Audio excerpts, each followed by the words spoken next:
You've seen these water suspense videos on YouTube Shorts, Instagram, or TikTok. On this one, I'm going to show you exactly how to create one from the scratch using AI. I'll be using Google Flow for this, but you can use any other platform like Polo AI, Higgsfield, or FreePic. First, we need a subject and a setting. You can take a full body shot of yourself and a wide shot of your room if you want, but for this example, I'm going to create everything right here.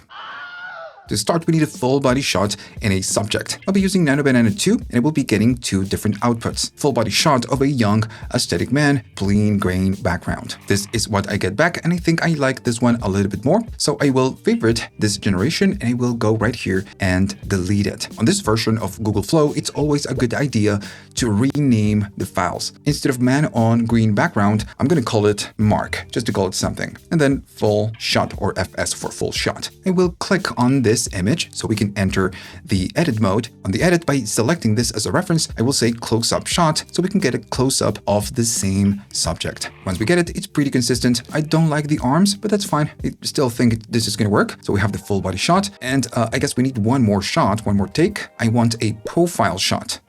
This is the profile shot and it's pretty consistent with the other ones. We might not need different shots, but it's always a good idea to have them. Now we need a wide shot of the room. Like I said before, you can take a shot of your house or your room. My prompt is very simple, a wide shot of a modern living room. We get them back and I think I like this one a little bit more. Still, I'm going to be running one more generation and see if I get something better. Okay, so I think I will go with this one.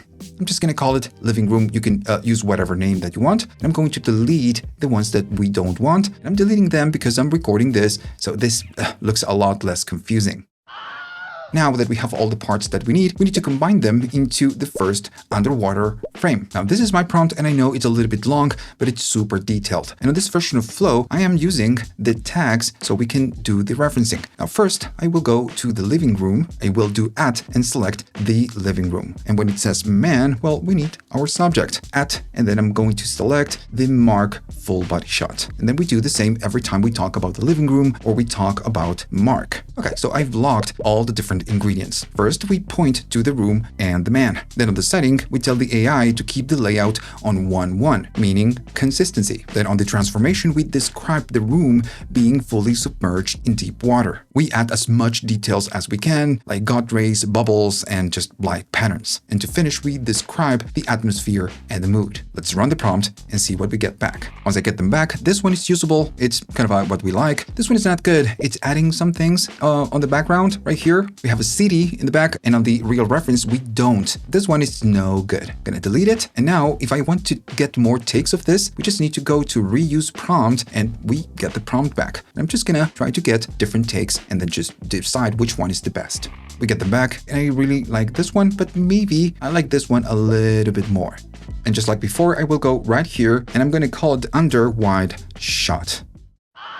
Now I'm going to create multiple shots from different angles, like a top-down view or maybe a close-up. This is completely optional, but it makes the final video a lot more dynamic. Nano Banana 2, it's super specific, so we need to be careful with what we prompt and also we need to add a lot of references. First, I will go to the under WS, I think I called it, renamed it like that. And here, what we could do is to say something simple like change the shot to a close-up shot of the man's face. Now, before this used to work, but now it's a little bit different. It needs to be a little bit more specific. I'm still gonna run this prompt and try my luck. While this one is going, another thing that we could do is go right here, go to the crop tool and just crop it like that. Let me just find the face of the subject. I want a shot like this. So when you crop it and we can see the other one, what is it? It's different. It's changing the pose. This is because we need to provide more information to the prompt saying we don't want to change the pose. We want everything the same as in the reference. On this one, I'm getting this shot and this is the shot I want. But this looks really crappy. We are just cropping the image. So what we could do, we could go right here and say enhance image.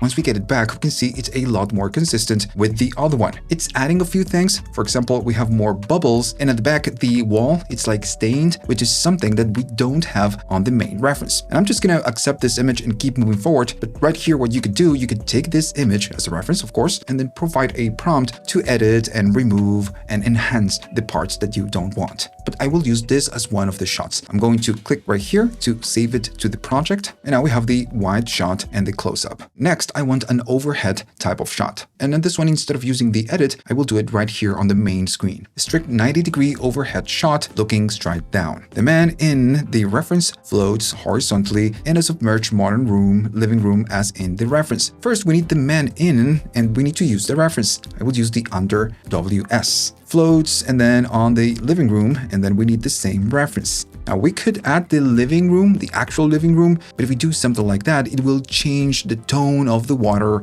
and everything else. That's why I'm using the same reference as I'm using first. I really think that this part of the generation is going to be a little bit problematic because the man, it's floating right here, and when we get a top-down shot, the location of the man is going to be a little bit different. And we will feel that maybe the image, it's not really consistent. But, let's see what we get back. I will use this, do the same thing, but on Nano Banana Pro. And then I will just, decide which one I like the most. Okay, I'm getting the Nano Banana 2 and the Nano Banana Pro. The Nano Banana Pro, it fails completely and it took forever to generate. So I'm going to delete the Nano Banana Pro. We are not going to use them. And then this one is it's not a good generation. It's doing exactly the same, so it's not a good one. And this one is a good generation. Now, notice that it feels a little bit different from the main wide shot, and it's because of where the man is placed. He should be right here. In your case, if you want to edit the image, you can go right here and ask Nano Banana to move the subject closer to the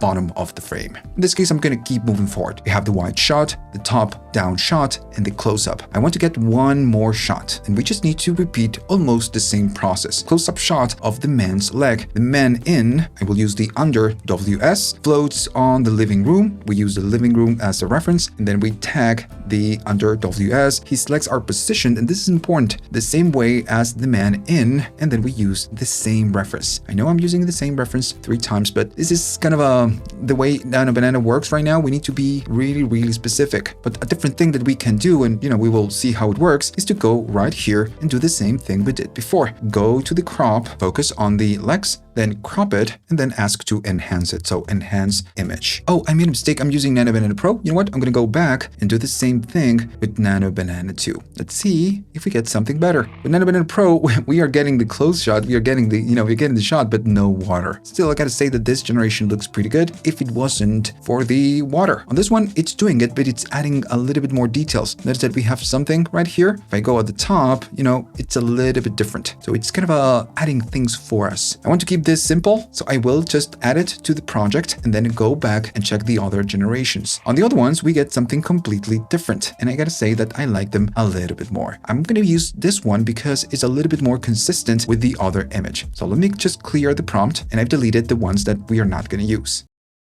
Okay, so now we have all the different shots that we need to take it to video. First, I will go at the bottom and select video, and I will use the frames for this. I will use landscape and one single generation. If you have the credits, you can, and it's better if you use the VO 3.1 quality. Now you can click on the start and select one of the images, or you just can go right here, do add, and select one of the images. First, we need the wide shot. We don't need the tag, so I will delete it and go and paste the prompt. And I know, again, it's a little bit long, but it's very detailed. We are telling VO 3.1 that we want 0 camera drift to keep the room consistent. Then we describe how the rays on the floor are, and we tell the AI how the subject should move. Then we want particles and bubbles around, and then we move forward and finish with the style, which is a realistic cinematic type of style. Let's take a look.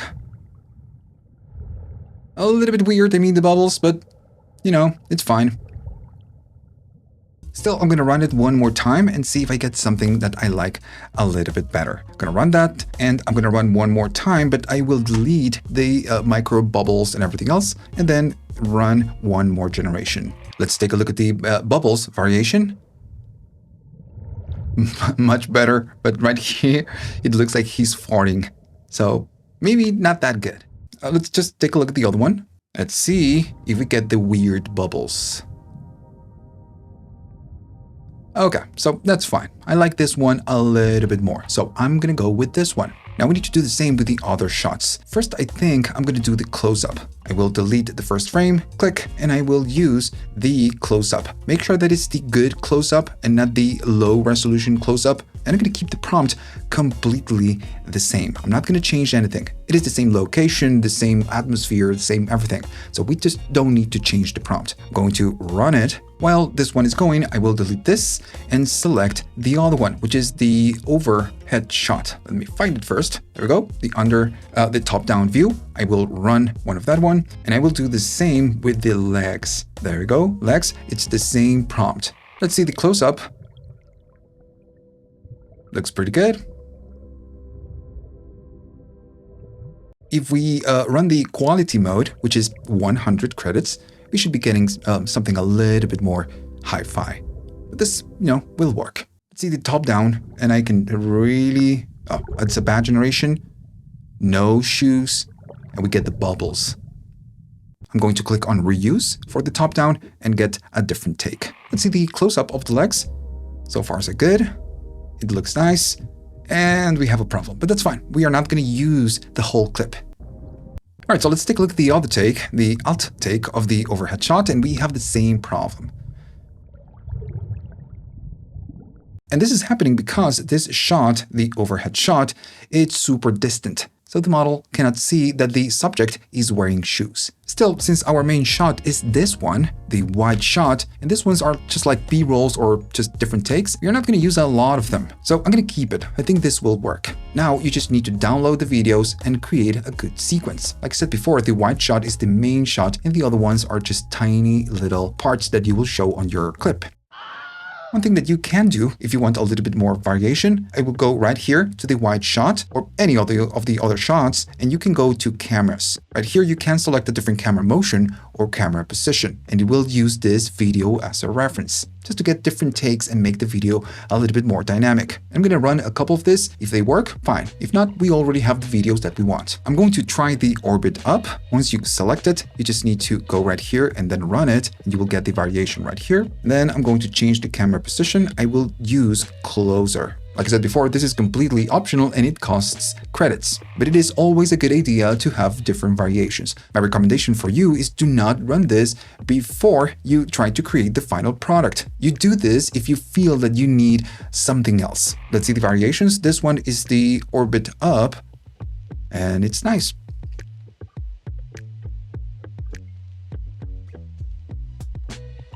Let's see the closer. So what this does is gonna just move the camera closer. It's not a motion. And this one is just further, and this one we have closer. So we can really use both. That's it. I will upscale and download the videos and then arrange the clips in different positions to make something that makes sense. Just pick the parts that you like the most, and that's it.